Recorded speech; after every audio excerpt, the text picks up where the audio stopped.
Muy buenas noches, bienvenidos a su clase de algoritmos. Vamos a iniciar, ¿verdad? La clase del día de ahora con un nuevo versículo para esta semana, que es Mateo 6:29. Esta es continuación del versículo de las semanas anteriores, que en este caso, pues el Señor Jesús termina su idea, nos venía hablando respecto de los afanes, de que no nos afanásemos por la comida, por la bebida, por el vestido. Y luego nos hizo la reflexión respecto de que en el caso del vestido, ¿verdad? Debemos tomar en cuenta que en la naturaleza hay cosas como los lirios que pues no tejen, no hilan y se ven preciosos, ¿verdad? Dios los viste de esa forma. Terminando esa idea es el versículo 29 del libro de Mateo en su capítulo 6 que nos dice, pero os digo que ni aun Salomón con toda su gloria se vistió así como uno de ellos. Bueno, se está refiriendo a los lirios. Este versículo, aunque corto, tiene muchas cosas, pero la palabra que vamos a estar viendo esta semana es la palabra gloria. Normalmente la palabra gloria se asocia a Dios, ¿verdad? Decimos frecuentemente que para Dios sea la honra y la gloria, que la gloria es del Padre, cosas por el estilo. Sin embargo, vemos aquí cómo Jesús aplicó este término a un hombre para referirse a su majestuosidad o suntuosidad que Salomón como rey pudo haber tenido en el tiempo que fue rey sobre Israel. Debemos tomar en cuenta que el periodo de oro de Israel pues inició el gobierno, digamos, de Saúl, pero propiamente fue el de David. Luego sucedió Salomón, pero prácticamente ahí terminó. O sea, solo en el transcurso de estos reyes entre David y Salomón vimos esa edad de esplendor, digamos, dentro de lo que vendría siendo las 12 tribus de Israel, unificadas como un solo reino.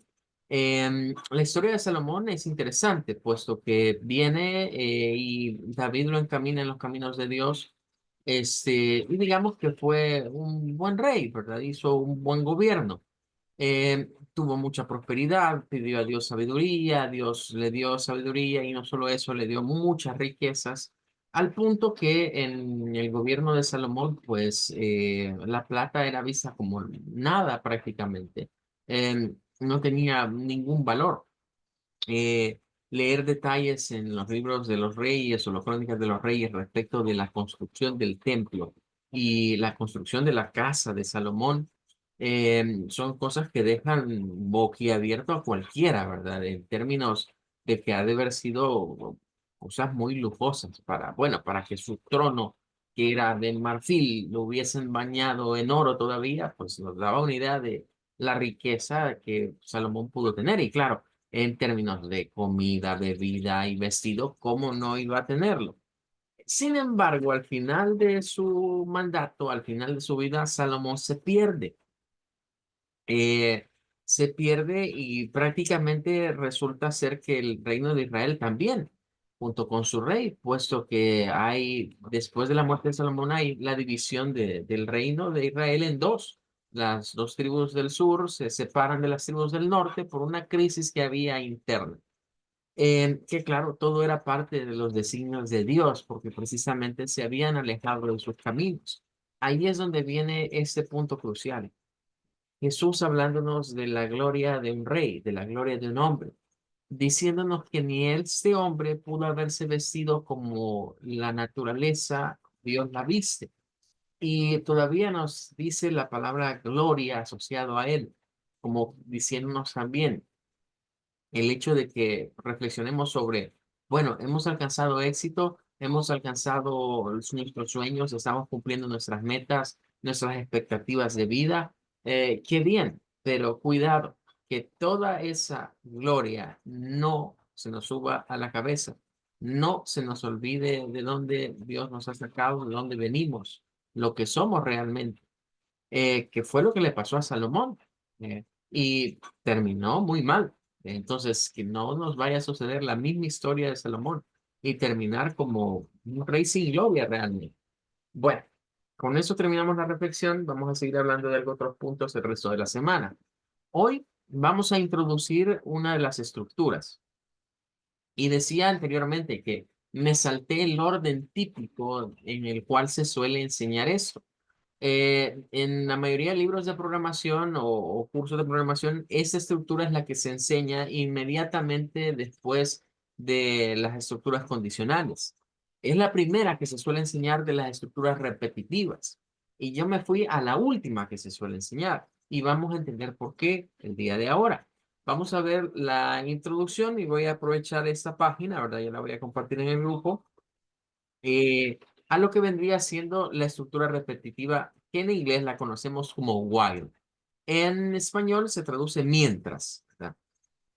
Bueno, tenemos por acá alguna definición, ¿verdad? Nos dice que lo que permite hacer es una instrucción o conjunto de las mismas varias veces, que la ejecución repetitiva se caracteriza por tener sentencias que se repiten, un test o prueba de condición antes de cada repetición. ¿Qué motivará, dice, a que se repitan o no? La estructura en un algoritmo es lo que está acá. Vamos a utilizar una condición que se pone pues siempre en el símbolo de condición, que es este como rombo. Podemos obtener resultados verdaderos o falsos dependiendo de la condición. Si es verdadera, se van a realizar la operación o bien operaciones necesarias tantas veces como lo requiera la condición. Es aquí donde vamos a estar como en un lazo, ¿verdad? En esta parte, por eso le llaman a esto bucles o lazos, en donde se está repitiendo la acción hasta que la condición se vuelva falsa. Al ser falsa la condición, se sale del loop, en inglés se llama loop, a esto un lazo, se sale del loop y pasa a ser otra acción. Ahora, hay algo importante y es que nos dice que no hay que confundir la representación gráfica de un while con un if condicional. Aunque se usa el mismo símbolo, aunque se usa una condición a evaluar, no es lo mismo. Vea, porque en el caso de las condiciones simples, no podemos retornar a un punto anterior. Es decir, cuando utilizamos estructuras secuenciales, allí utilizamos estructuras condicionales. Porque entonces o escogemos el camino largo o el camino corto. El camino donde fue el lobo, donde fue la caperucita. Pero no podemos haber retornos a esos puntos. Los retornos a esos puntos son precisamente las estructuras repetitivas. Entonces, una forma de ver while es como decir, mire, es como una estructura if then else con la situación o la diferenciación que ésta, al terminar las acciones verdaderas, puede retroceder al pasado, digámoslo de esa manera. Puede irse a un punto anterior, a un punto previo, a volver a evaluar la condición.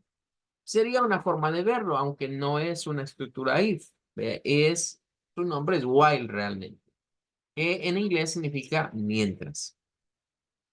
Ahora, dice que su funcionamiento, en primer lugar, verifica la condición. Si esa resulta verdadera, se ejecutan las acciones de la rama verdadero. Pero que si al verdadero, ¿verdad? Se le hace una condición, una línea final de bloque, conecta la parte superior. Es la parte donde decimos que está el lazo. En caso de que la condición sea falsa, pues se va por esa rama y ahí se sale. El bloque mientras, por eso se llama mientras, se repite mientras la condición sea verdadera. Esa es la cuestión acá. Es while, porque mientras eso sea cierto, se está repitiendo. Ahora nos dice, si la condición siempre retorna verdadero, estamos en presencia de un ciclo repetitivo infinito. O un bucle infinito, ¿verdad? Y eso es un error de programación, ya que nunca finalizará un programa. Entonces, en esta situación hay que tener en cuenta eso, ¿verdad? Que los bucles deben ser finitos o deben de realizarse hasta cierto número de pasos. Hay un ejemplo acá, ¿verdad? Vamos a seguir la idea del ejemplo. Dice, realizar un programa que imprime en pantalla los números del 1 al 100. Esto, pues, se parecen a algunos ejercicios que ya habíamos hecho con for y ya vamos a ver por qué. Sin conocer de estructuras, podemos resolver el problema con una estructura secuencial. Iniciamos la variable con un valor 1, imprimimos la variable, incrementamos y así sucesivamente. Y aquí estaría implementado con estructura secuencial. Recordando que la estructura secuencial, una después de otra, una después de otra. Y nótese cómo acá la idea o el concepto que ya tenemos de lo que es un contador, de lo que es un acumulador, se va tomando aquí en cuenta. Porque dice, si x es igual a 1, entonces imprima x. Si ahora X lo va a hacer X más uno, o sea que si aquí vale uno, uno más uno es 2. Entonces aquí imprime el 2. Ahora vuelve a ser X es igual a X más uno. Como aquí vale 2X, ahora va a valer 3. Y así es el 100. Pero esto resultaría en un montón de líneas, ¿verdad? Porque prácticamente si estamos hablando que aquí van dos, casi unas 200 líneas, si no es que más, en promedio. Pero si lo hacemos con una estructura while, resulta mucho más fácil. Ahora, en esta página hablan de implementarlo en otros lenguajes de programación específicos, como Pascal o Delphi. Pero al final de cuentas, si nos quedamos con el algoritmo o el flujograma, ese vendría siendo la solución gráfica al caso. Tenemos el inicio, tenemos que x es igual a 1, entonces entramos a la condición, es x menor o igual a 100, porque son los números hasta el 100, y sí, es cierto, entonces imprima x, que sería el número 1. Luego, la siguiente acción, ahora incremente. Y aquí ya estamos en la parte de esos incrementos, ¿verdad? De esos contadores. En la otra parte llamábamos a las variables índices y recordamos que en el foro utilizamos una variable índice que se iba aumentando cada vez que se terminaba el ciclo for. Eso básicamente es lo mismo, nada más que implementado con while. De hecho, diríamos que una diferencia entre for y while es que en while yo tengo que crear mis variables de incremento, mientras que dentro de la estructura for ya está incorporada. De hecho, for nació como una mejora de la estructura while, porque llegó un momento en que los programadores se dieron cuenta que este tipo de procesos, como el que estamos viendo aquí, iban a ser muy comunes dentro de cualquier programa o tarea que se quisiera resolver. Entonces decidieron reestructurar y crear una nueva estructura, que es la estructura for, a partir de una estructura while, que automatizara este paso. De ahí ya no fuese necesario irlo haciendo manualmente. Al final, cuando lleguemos a 100, pues se sale y nos imprime ya todos los números y termina. Ahora nos dice, hay que analizar el diagrama.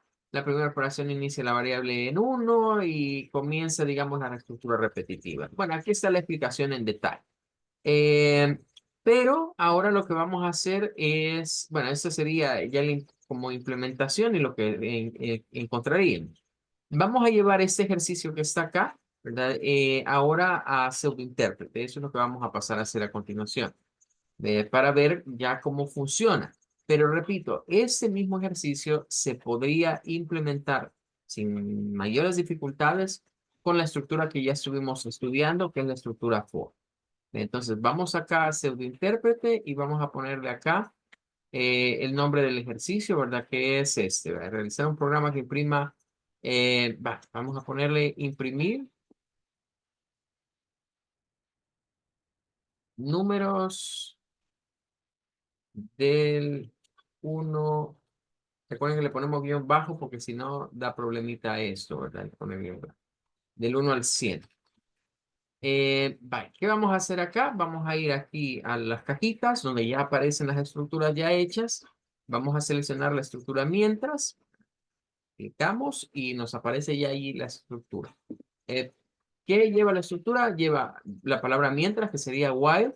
Y aquí hay un hacer. Y aquí quizás vamos a entrar en un conflicto porque algunos libros de programación solo le llaman while y otros libros le llaman do while. Do while, que es como hacer mientras. Pero al final de cuentas es la misma estructura. Pero existe esa situación, que algunos le llaman solo while y otros le llaman do while. Bien, ahora está la expresión lógica. De acuerdo a lo que estábamos viendo acá, la expresión lógica o condición, en este caso, estaríamos diciendo que es esta, x menor o igual a 100, pero faltaría hacer algo antes de ello. Inicializar.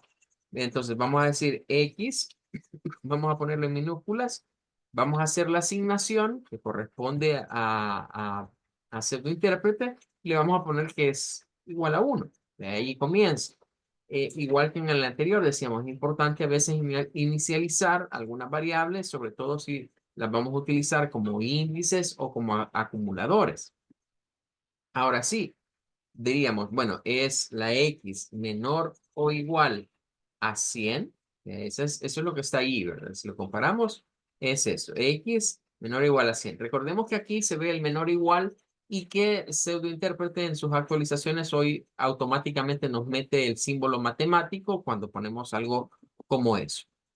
Bien, vamos a ver acá. Luego nos dice, al terminar con esta parte, la secuencia de acciones. ¿Cuáles van a ser la secuencia de estas acciones? Bueno, sería básicamente lo que aparece acá. Vamos a hacer la X, o sea, imprimir, y luego vamos a hacer la suma. Entonces vamos a ponerle acá, imprimir sería, o escribir X. Esa sería, digamos, la salida. Eh, bueno, vamos a ponerle a la variable propiamente. Solo vamos a sacar el número, escribir X. Ahora que ya hemos puesto eso, que sería escribir X, se nos viene la siguiente parte, que consistiría en ahora hacer la acumulación, ¿verdad? O el conteo, por así decirlo. ¿Qué diríamos? Bueno, X, vamos a asignarle ahora a X, eh, va a ser asignada X más 1, que es el acumulador ese que vamos a llevar, donde si ya valía 1 más 1 va a valer 2. Entonces, eso va a ser lo que se va a estar acumulando. Eh, y obviamente esto va a estar funcionando de la siguiente manera. Aquí entra con 1. 1 es menor o igual a 100, sí. Entonces va a escribir 1. Va a hacer la acumulación y diríamos 1 más 1, 2. Regresa acá. Y entonces 2, sí. Es menor o igual a 100, sí. Entonces va a escribir el 2 y así va a estar sucesivamente. Y luego llega el fin del mientras. Bueno, hasta ahí estaría con el ejercicio. Vamos a darle aquí en ejecutar. Bien, vamos a darle acá y vamos a ver cómo ese de una sola vez nos va a dar todos los resultados acá. Bien, aquí esa secuencia que ha aparecido son todos los números. Entonces comienza aquí la ejecución, apareció el 1, el 2, el 3, así sucesivamente, cada vez que va pasando. Si nosotros hacemos esto paso por paso, se va a tardar bastante. Porque va a ir ejecutándolo y va a irnos mostrando cada uno de ellos, pero llega al 100 y termina ahí. Y es todo lo que estamos haciendo. Si le damos aquí en paso por paso, vamos a ir viendo cómo va a ir eh, manteniéndose dentro de ese lazo, regresando a lo que sería nuestra línea 3, manteniéndose entre la 3, 4 y 5, 3, 4 y 5, una y otra vez, cada vez que va a imprimir el valor que se va generando nuevamente el siguiente número y así sucesivamente. Ahora, eso que estamos haciendo aquí fácilmente se puede ir a hacer con for, sin mayor complicación. Solo que ya pues le pondríamos cuál es nuestra variable índice, hasta dónde queremos que llegue la variable índice como el límite que serían los 100 y luego las mismas funciones que hemos puesto acá. Escribir, pero ya no sería necesario la acumulación, porque ahí utilizaríamos la misma variable índice, es la que se estaría sumando. Es ahí donde decimos, bueno, hay cosas que se pueden crear, se pueden resolver a través de la estructura while, y hay otras cosas que se pueden resolver por for.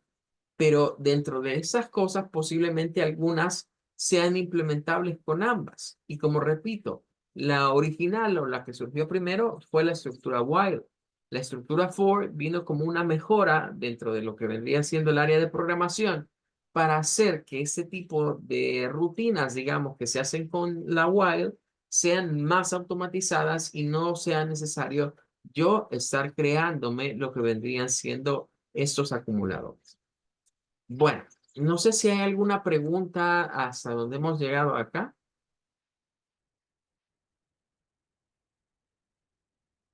¿Alguna duda? No, ninguna por el momento.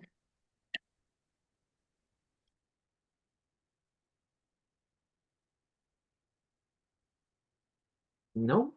¿Estamos bien? No, ninguna por el momento. Bueno, entonces vamos a quedarnos hasta acá con la clase del día de ahora. El propósito nada más era introducir la teoría de lo que es la estructura while o mientras y compararla con lo que ya hemos hecho implementándolo con la estructura for.